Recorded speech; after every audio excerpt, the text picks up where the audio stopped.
Sir, your daughter's name is already on that plaque. 2019 recipient. To understand the silence that followed those words, the way my father's hand froze on the podium, the way my brother's face went slack, the way 200 people in dress whites turned to stare at a bronze plaque on the wall, you have to understand the 23 years that led to it. You have to understand that I learned early to be invisible. The Naval War College in Newport sits on Narragansett Bay like a promise carved in granite.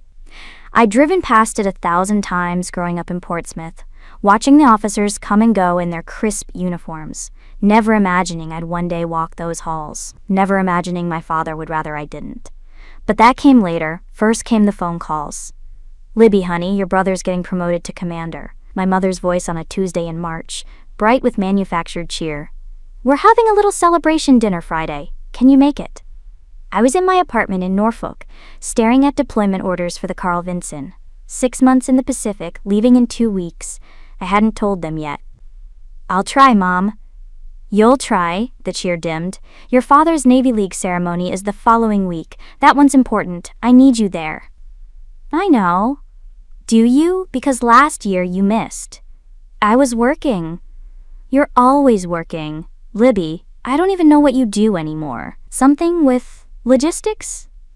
Logistics.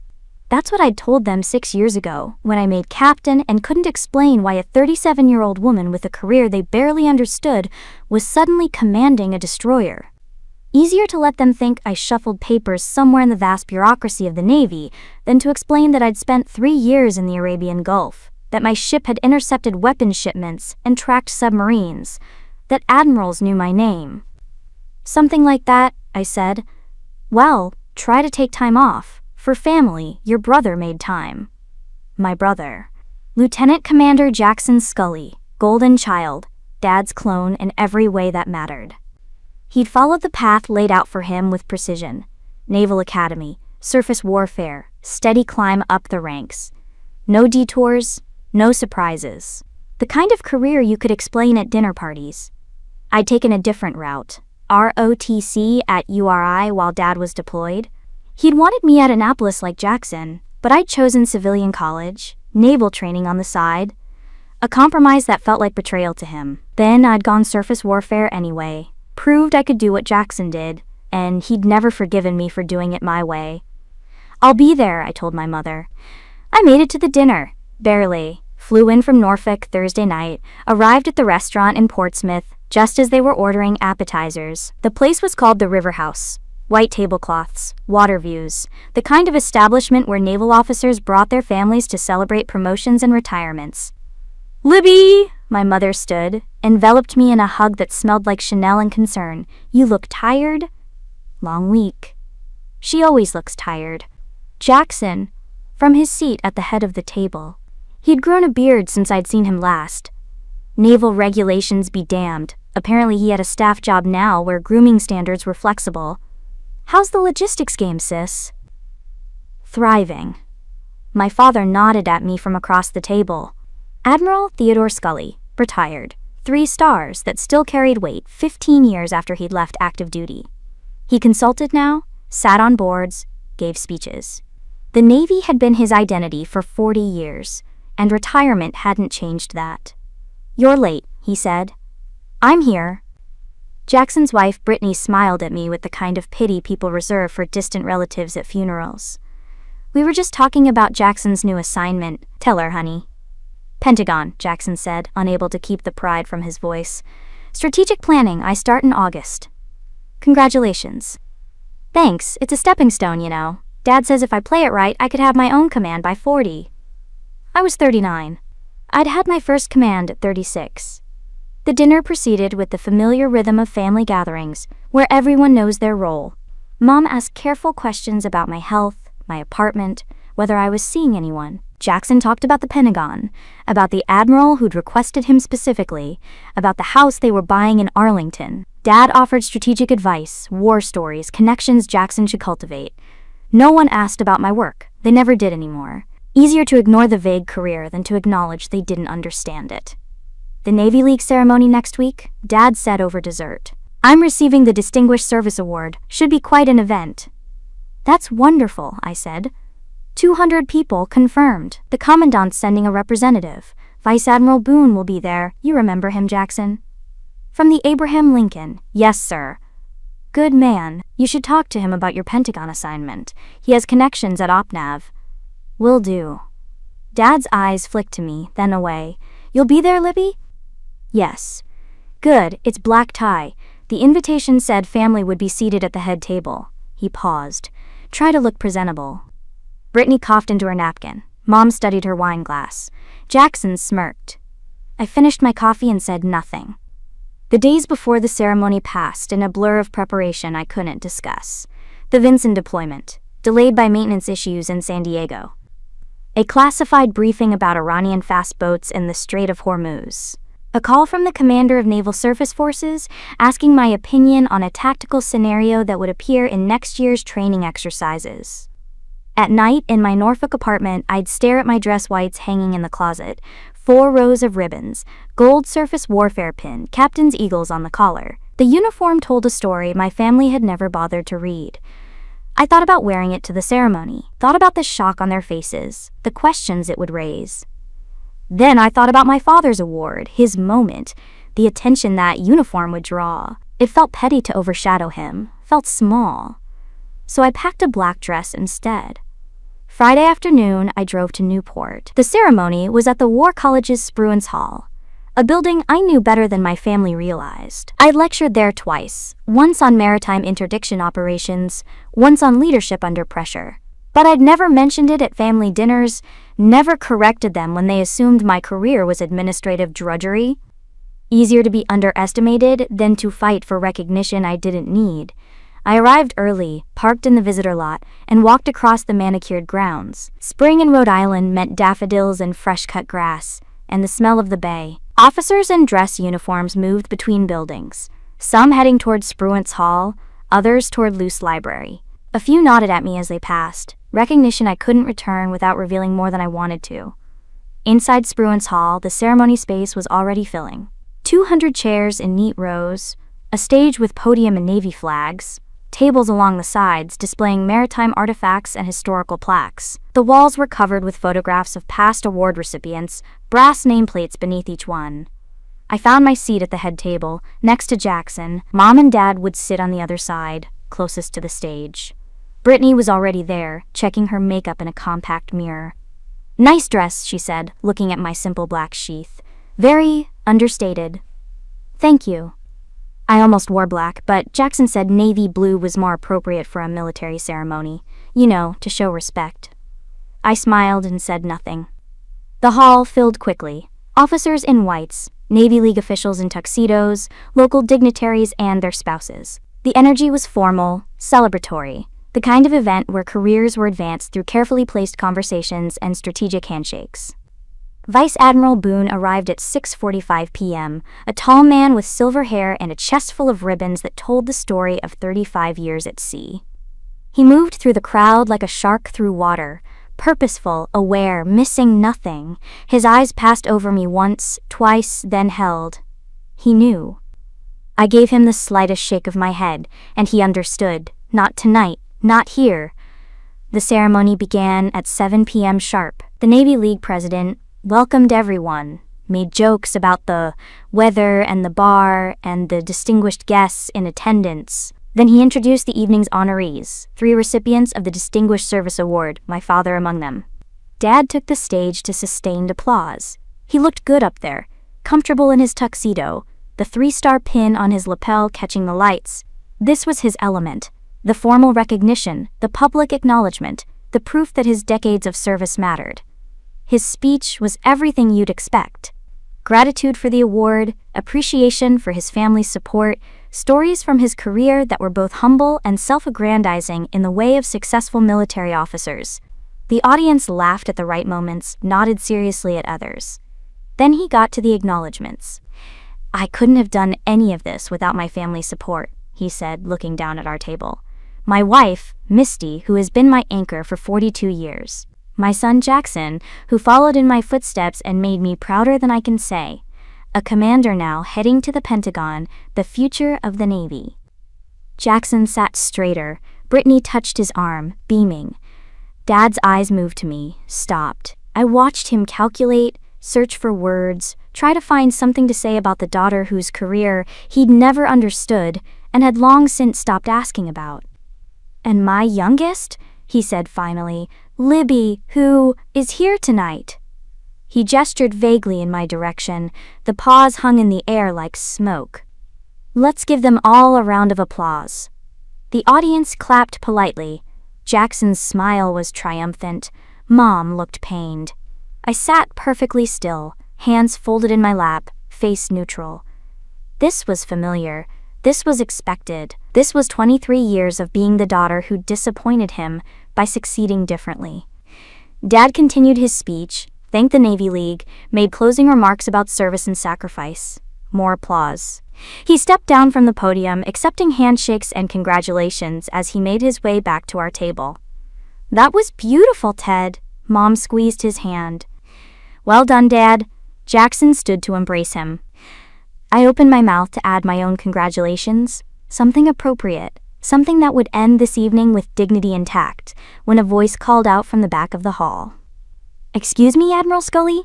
Everyone turned. A lieutenant commander I didn't recognize was standing near the far wall, next to the display of historical plaques. Young, maybe 30, clearly uncomfortable interrupting.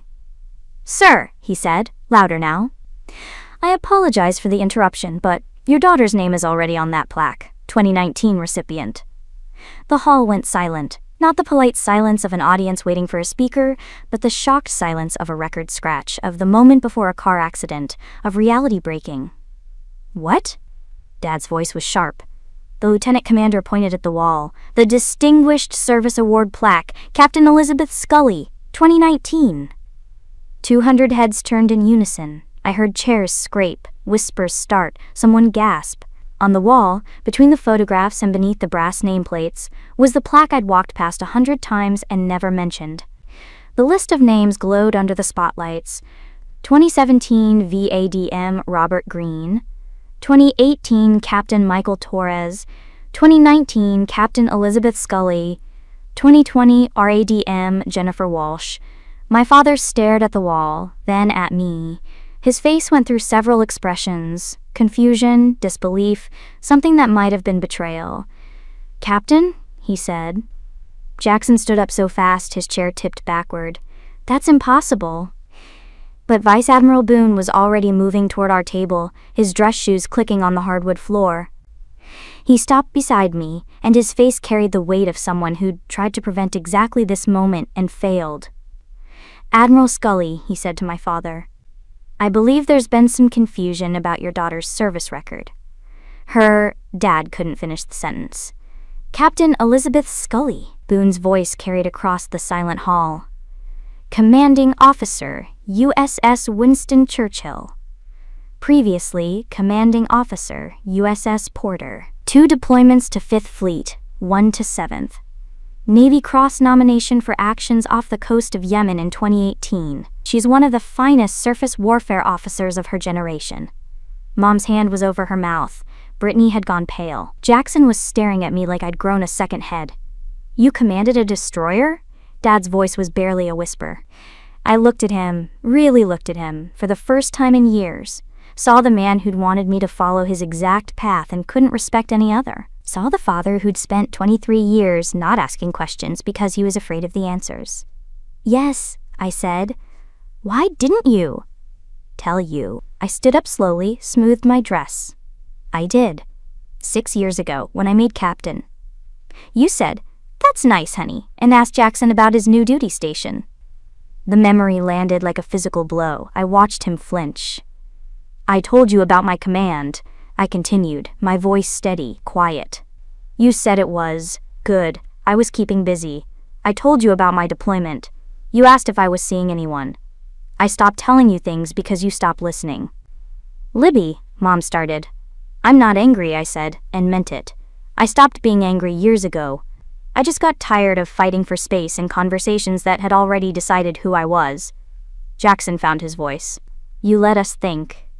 I let you think whatever you wanted to think. It was easier than correcting you every time you assumed I was filing paperwork somewhere." Vice Admiral Boone cleared his throat. For what it's worth, Admiral Scully, your daughter is being considered for Major Command, Deep Selection to 07. If recommended, she'd be one of the youngest flag officers in recent history. The hall remained frozen, 200 people watching a family dissolve in real time.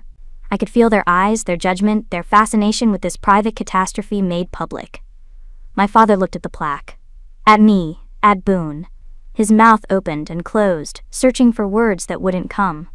Finally he said, "I didn't know."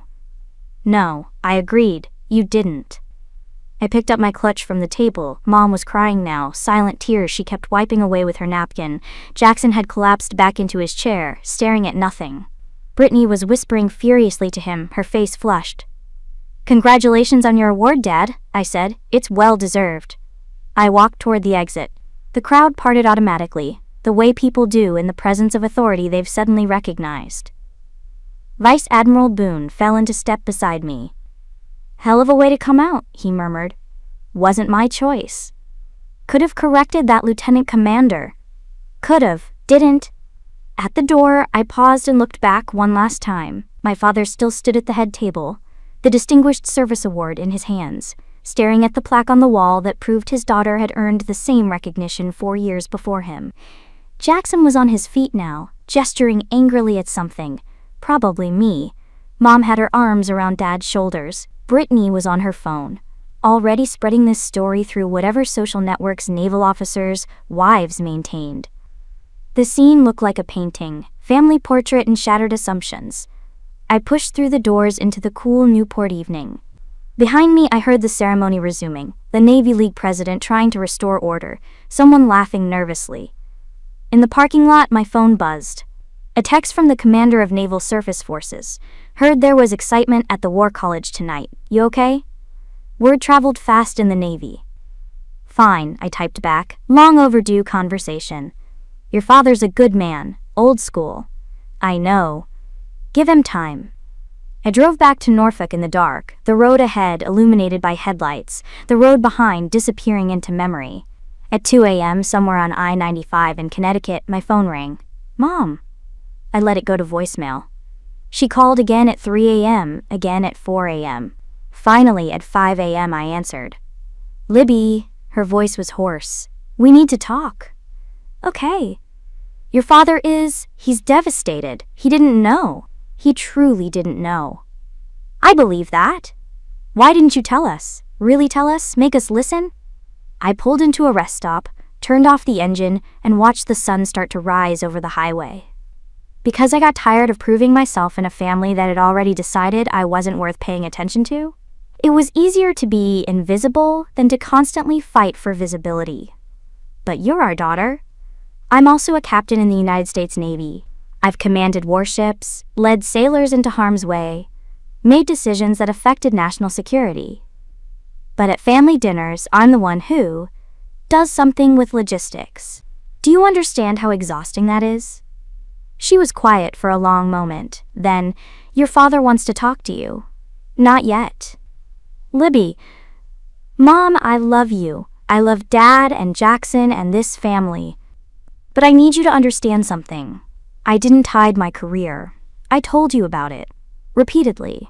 You just weren't interested in the details because they didn't fit the narrative you'd already written. That's not fair.